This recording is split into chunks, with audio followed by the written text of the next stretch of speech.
અને કેટલા હેરાન થઈએ છીએ તો પછી આ શું કરવાનું અમારે આના છોકરાની નિશાળ બગડે એક બાજુ 3 દિવસથી મારા છોકરાનું ટ્યુશન નિશાળ બધું બગડે છે અને આ તો છોકરું રોવા શકે નહીં. તમે આધાર કાર્ડ નો નંબર લીક કરાવવા હા આધાર કાર્ડ માં નંબર સાહેબ કહે છે તમે અત્યારે જઈને અપડેટ કરી આવો. આમાં અમારે શું કરવું આમાં અમારે 25-30 રૂપિયા ભાડું થાય છે એસટી માં આપવાનું.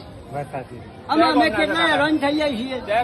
પાસના ખોવા જે ગામ તાલુકામાં 3 દિવસથી સાહેબ હું ઠોકવાઈઓ કરું છું આ છોકરાને લઈ.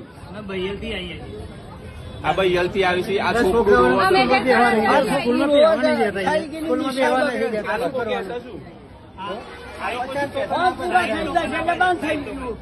પચાસ ફોર્મ આવ્યો તો હા અને પછી મને કે બંધ થઈ ગયું. બીજા પછી શું કરવું?